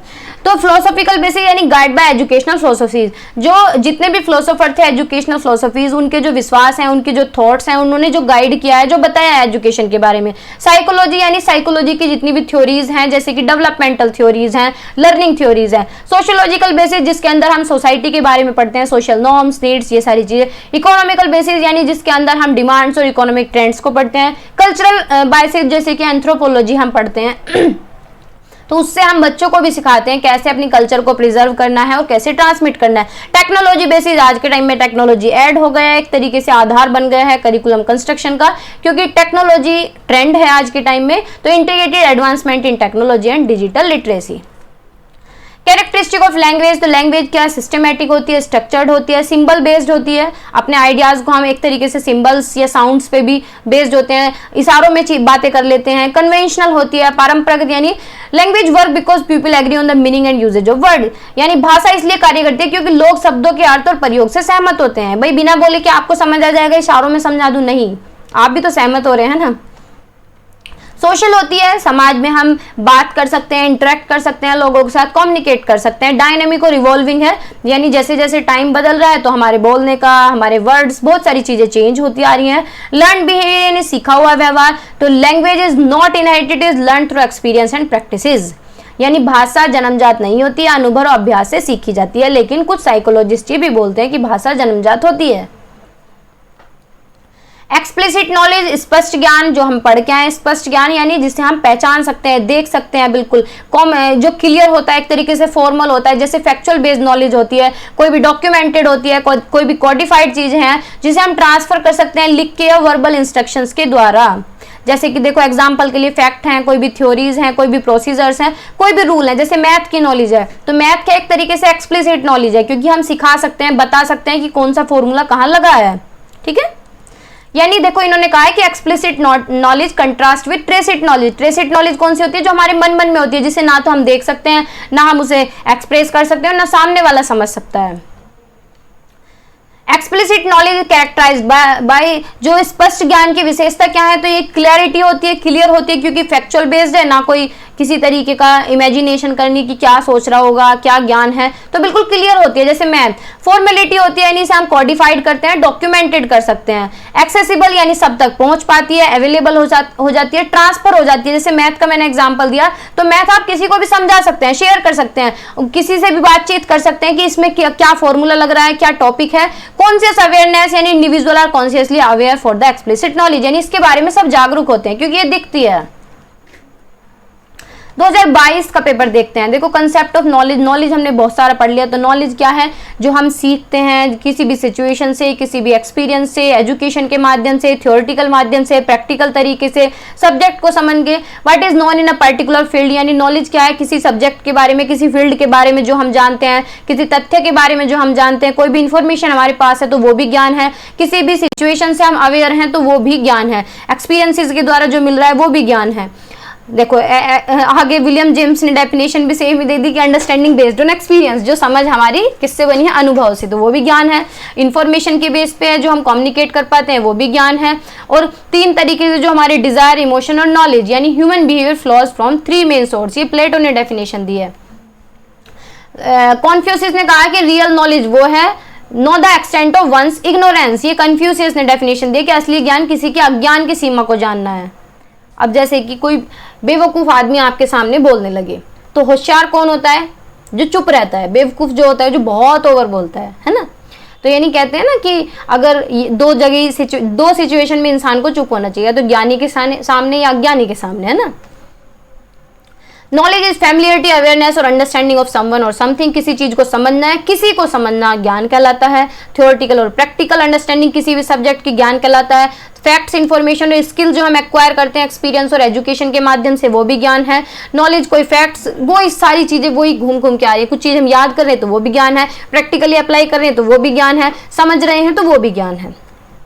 ज्ञान की प्रामाणिकता क्या है, ऑथेंटिसिटी ऑफ नॉलेज। तो authenticity of knowledge refers to genuineness, यानी वो ज्ञान क्या होना चाहिए, जेन्युइन होना चाहिए, वास्तविक होना चाहिए, रियल होना चाहिए, रिलायबल होना चाहिए, जिसपे हम विश्वास कर सकें, ट्रस्टवर्दी होना चाहिए, यानी भरोसे लायक होना चाहिए। तो authentic knowledge based on credible source, जैसे क्रेडिबल सोर्स एनसीईआरटी से जो नॉलेज निकलती है वो कैसी होती है, ऑथेंटिक होती है। एग्जाम्पल के लिए हम लिख भी सकते हैं एक्यूरेट, बिल्कुल सटीक ज्ञान जो होता है। रिलायबल एविडेंस, यानी जो तथ्य, जो एविडेंस है ना उसका, वो भी रिलायबल होना चाहिए कि हमने इस सोर्स से ये चीजें उठाई है।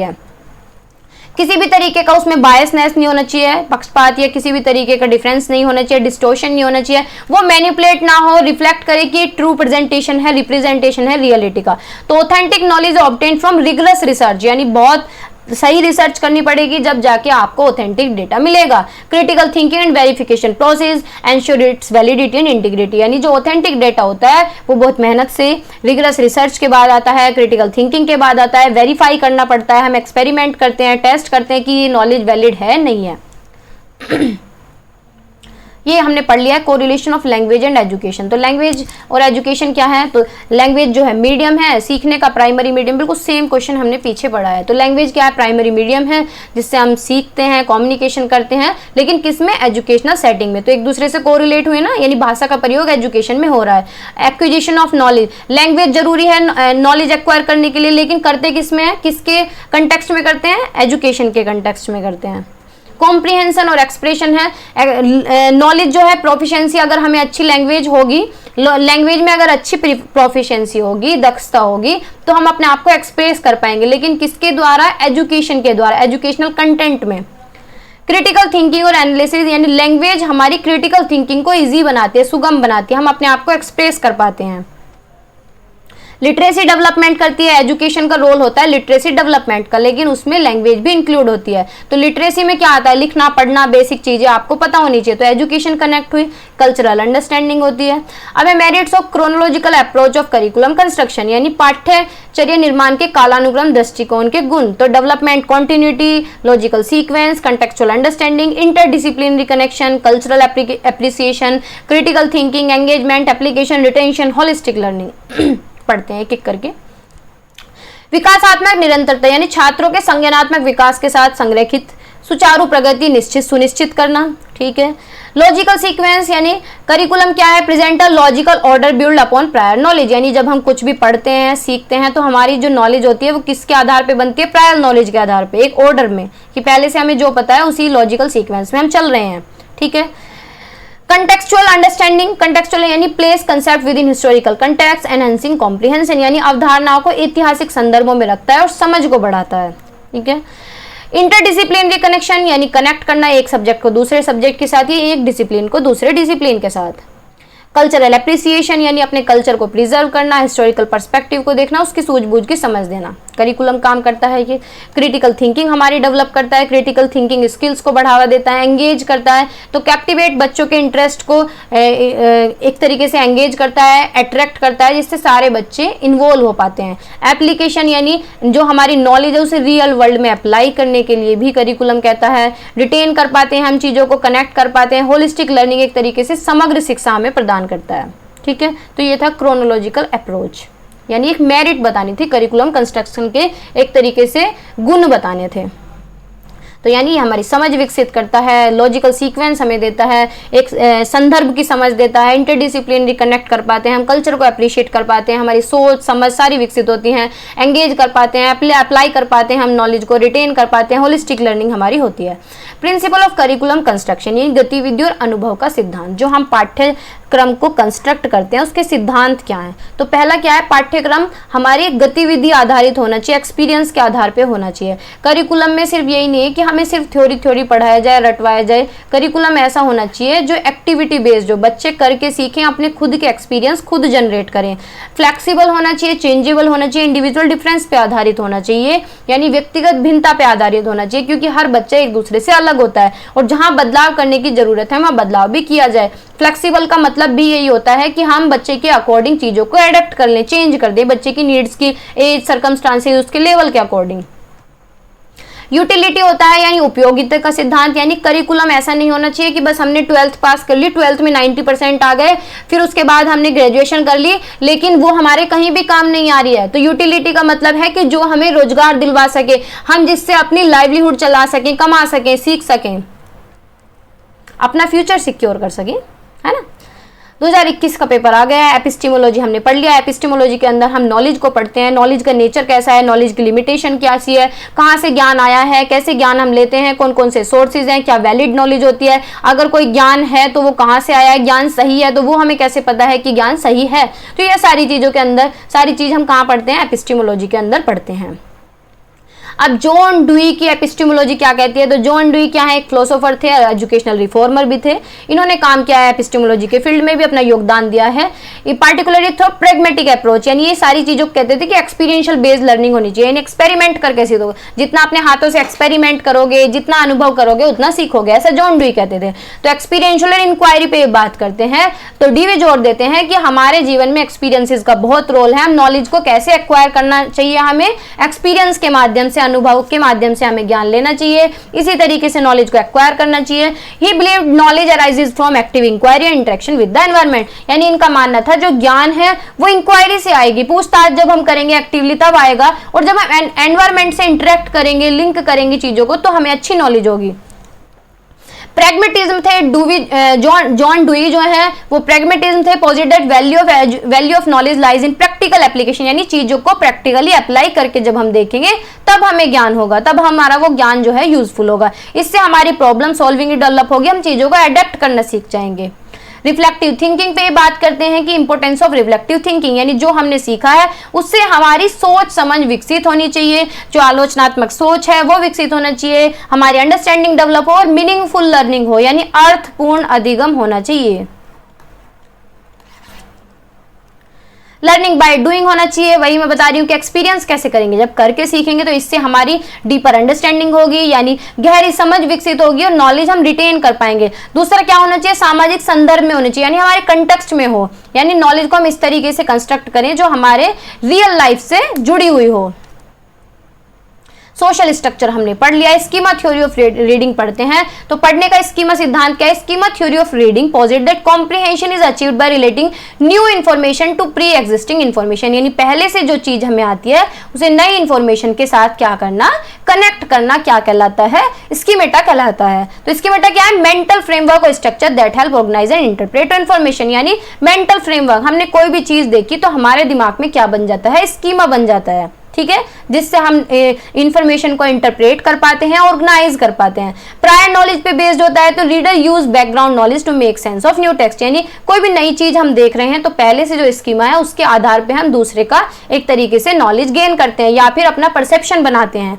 टॉप डाउन प्रोसेस यानी comprehension start with the readers expectation and prior knowledge which guide the interpretation of text, यानी क्या है, समझ पाठक की अपेक्षा और पूर्व ज्ञान से शुरू होती है और पाठ की व्याख्या का मार्गदर्शन करती है।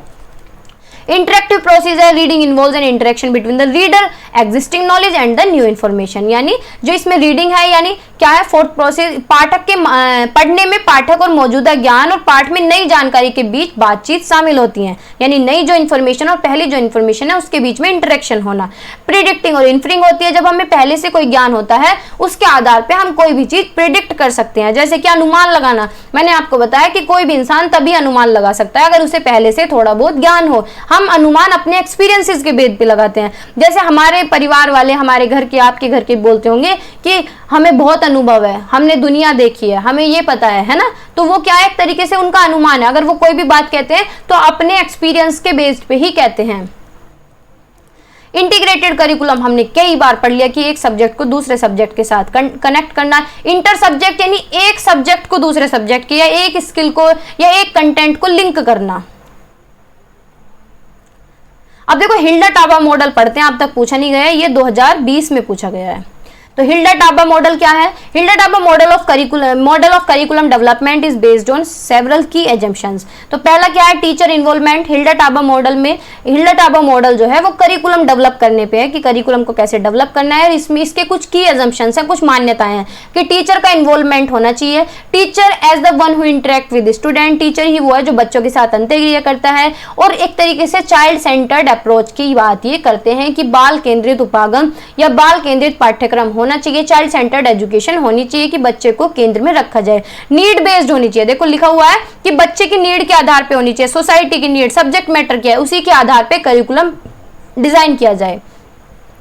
इंडक्टिव अप्रोच पे यानी हमें एग्जाम्पल टू रूल जाना है कि पहले हम क्या स्पेसिफिक चीजें करेंगे, start from specific and build upon generalization, फिर नॉर्मल चीजों पे जाना है। कंटिन्यूअस रिवीजन हम करेंगे, तो करिकुलम क्या है? डायनामिक एंटिटी है that should be continually evaluated and revise based on feedback and changing need. यानी कंटिन्यूअस रिवीजन का मतलब है कि हमें बच्चों को सिखाना भी है और उनका इवैल्यूएशन करना है, उनके फीडबैक पे चीजों को चेंज करते रहना है। एक्टिव लर्निंग है, बच्चे जो है एक्टिवली एंगेज होकर सीखते हैं और रियल वर्ल्ड एक्टिविटीज से या रियल वर्ल्ड प्रॉब्लम से ज्यादा अच्छे से सीख पाते हैं।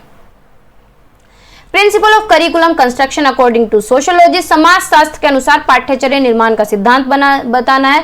तो अगर समाज शास्त्र के हिसाब से देखा जाए या सोशियोलॉजी के अकॉर्डिंग देखा जाए तो करिकुलम कैसा होना चाहिए? समाज से मिला जुला, सोशल रेलिवेंट होना चाहिए, जो समाज की नीड्स को पूरा करे, इश्यूज जो है उन मुद्दों को सोल्व करे, जो चैलेंजेस जो चुनौतियां आ रही हैं उन्हें ठीक करे।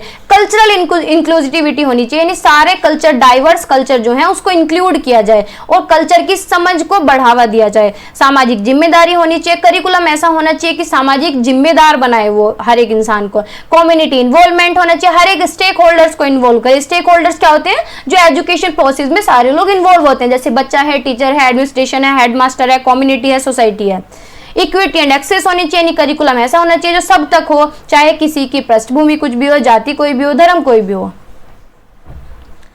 Flexible theory of curriculum development यानी पाठ्यचर्या विकास का लचीला सिद्धांत क्या है? तो करिकुलम डेवलपमेंट कैसा होना चाहिए? फ्लेक्सिबल थ्योरी क्या कहती है? एडेप्टेबल होना चाहिए। एडेप्टेबल यानी जो बच्चों की जो एजुकेशनल नीड्स हैं, बदलती जो एक तरीके से जैसे आज के टाइम में चीजें चेंज हो रही हैं, ठीक है, डिजिटलाइजेशन हो रहा है चीजों का, तो उसी के अकॉर्डिंग होना चाहिए, यानी अप टू डेट होना चाहिए, एडेप्ट होना चाहिए, अनुकूलनशीलता होनी चाहिए। लर्नर सेंटर्ड होना चाहिए, यानी चाइल्ड सेंटर्ड, बच्चे के अकॉर्डिंग होना चाहिए। रेस्पॉन्सिव टू चेंज यानी शिक्षार्थी केंद्रित, और रेस्पॉन्सिव टू चेंज यानी जहां पे बदलाव की जरूरत है वहां मॉडिफाई किया जाए रिसर्च के द्वारा, टेक्नोलॉजीज के द्वारा, सोसाइटल चेंजेस को ध्यान में रखते हुए। कोलैबोरेटिव प्रोसेस होना चाहिए, इन सारे स्टेक होल्डर्स के अंदर इन्वॉल्व होने चाहिए, टीचर, स्टूडेंट एंड कम्युनिटी, सब लोग सहयोग करें इस प्रोसेस में। कंटिन्यूअस इंप्रूवमेंट होना चाहिए करिकुलम का।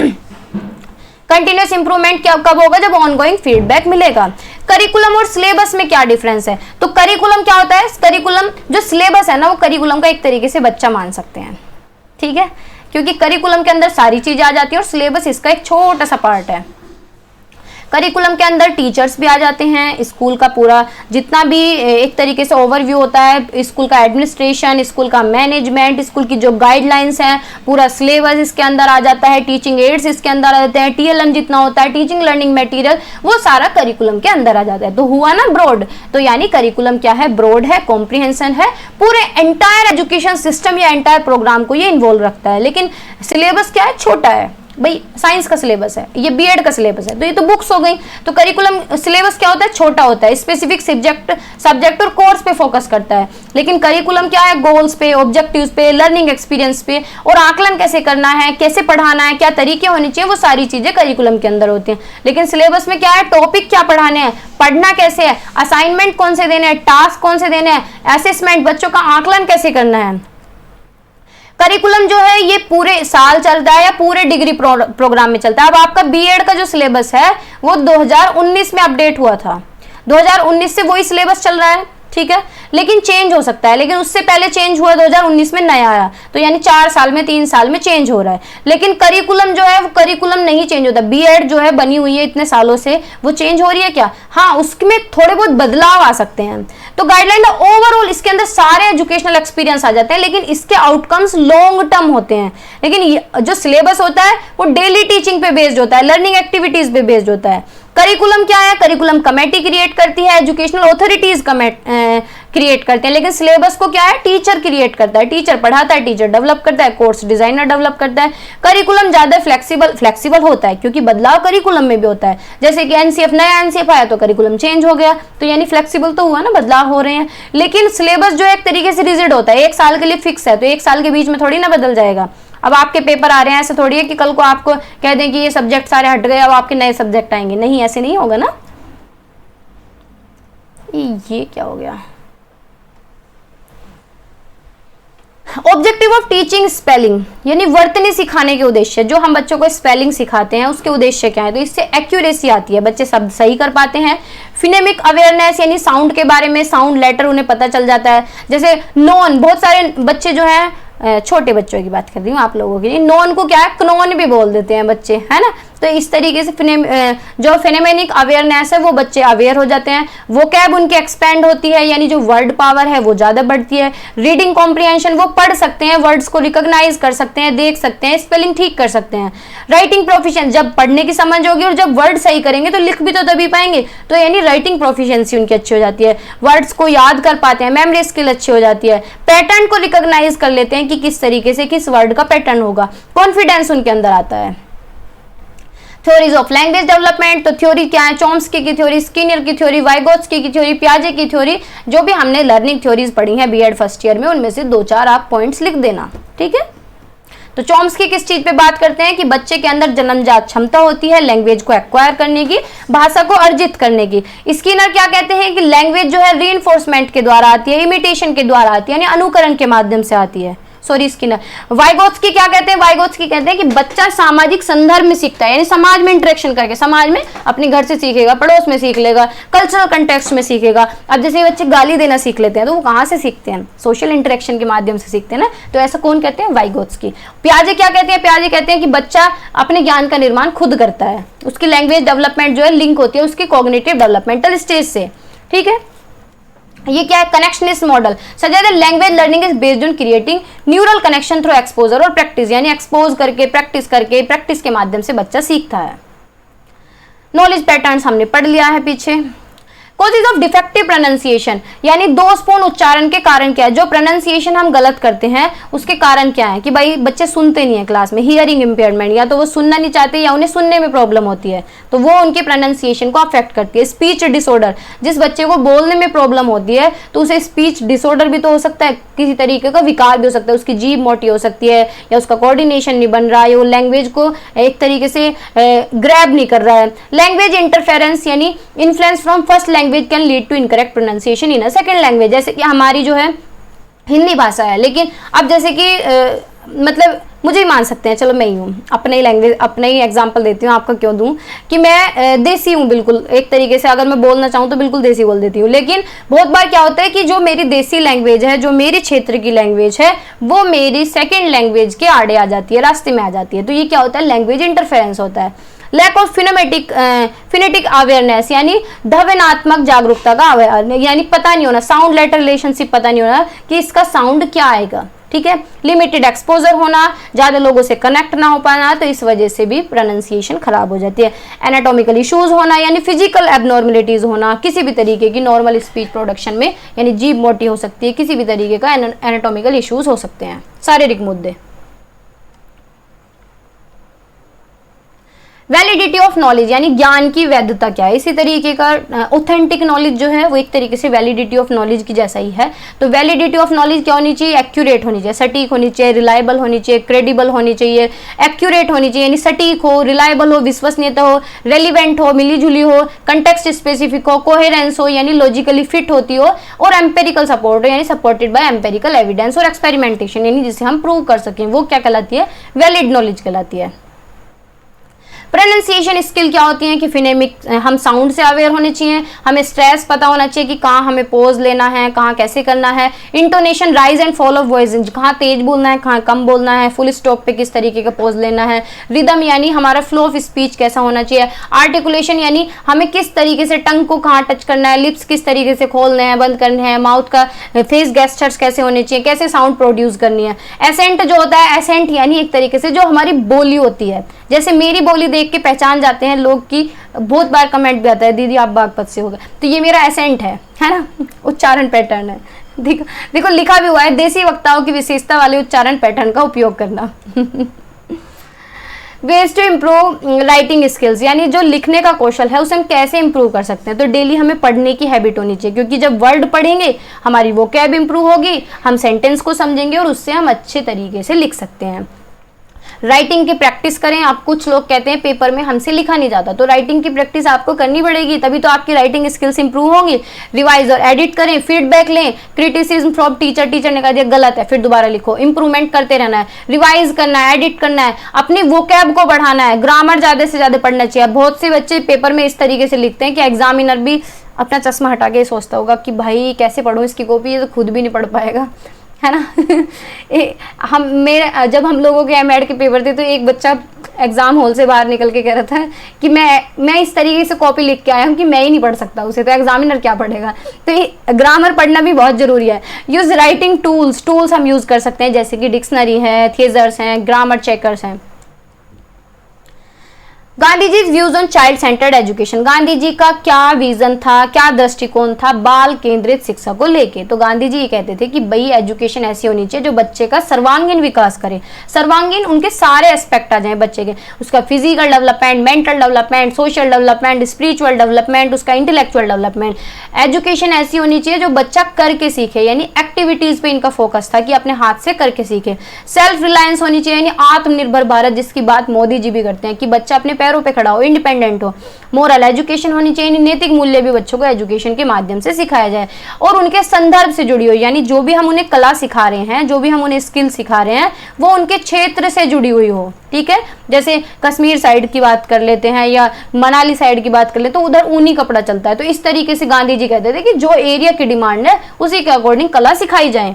और टीचर को इन्होंने कहा कि टीचर एक गाइडर की तरह काम करेगा, सुविधादाता की तरह काम करेगा, सपोर्ट करेगा, ना कि तानाशाही बन के बैठ जाएगा। करिकुलम फ्रेमवर्क क्या होता है, तो करिकुलम का होता है जितने भी हमारे गोल हैं, पूरा स्ट्रक्चर हमारे गोल्स का, हमारे स्टैंडर्ड का, कंटेंट का, लर्निंग एक्सपीरियंस का, जितने भी पढ़ाने की रणनीतियां, इंस्ट्रक्शनल स्ट्रेटेजीज हैं, जो आकलन करने के तरीके हैं, जो वो सारे एजुकेशनल प्रोग्राम के अंदर, करिकुलम के अंदर आ जाते हैं। तो serve as a guide for curriculum development, कैसे हमें करिकुलम डेवलप करना है, कैसे इंप्लीमेंट करना है, कैसे हम इंश्योर कर सकते हैं कि कंसिस्टेंट है, कोहेरेंट है, ये सारी चीजें करिकुलम फ्रेमवर्क के अंदर आती हैं। Various models of curriculum development, तो इसमें हिल्डर टाबा मॉडल लिख सकते हैं, टेलर मॉडल को पढ़ लेते हैं। तो टेलर मॉडल क्या है, इसका फोकस है ऑब्जेक्टिव बेस्ड अप्रोच। स्टेप्स क्या है कि जो एजुकेशनल ऑब्जेक्टिव्स हैं पहले उन्हें डिफाइन करें, क्लियर करें, फिर लर्निंग एक्सपीरियंस सेलेक्ट करें, फिर ऑर्गेनाइज करें, फिर इवेल्युएट करें। जैसे हमने कोई भी टॉपिक है तो हमने कोई भी टॉपिक सेलेक्ट किया, कोई भी टॉपिक हमने ऑब्जेक्टिव सेट किया कि मैं कौन सा टॉपिक पढ़ाऊंगी, फिर हमने टॉपिक सेलेक्ट किया कि इस तरीके से इस टॉपिक को मैं पढ़ाऊंगी, फिर हमने ऑर्गेनाइज किया, फिर हमने इवेल्युएट किया। तो इसी तरीके से ये कहता है। टाबा मॉडल क्या है, टाबा मॉडल यानी पहले बच्चे को हमें डायग्नोज करना है, यानी नीड्स को हमें देखना है, फिर अपने ऑब्जेक्टिव्स को हमें फॉर्मुलेट करना है, फिर हमें कंटेंट सेलेक्ट करना है, फिर उस कंटेंट को हमें ऑर्गेनाइज करना है, फिर हमें पढ़ाने के तरीके देखने हैं कि हम लर्निंग एक्सपीरियंसेस को कैसे सेलेक्ट करेंगे, फिर इन्हें कैसे ऑर्गेनाइज करेंगे, फिर हम आकलन को कैसे डिटरमाइन करेंगे, फिर देखेंगे लास्ट में हम किस तरीके से बैलेंस और सीक्वेंस में चल रहे हैं। नॉलेज और स्किल हम पढ़ चुके हैं।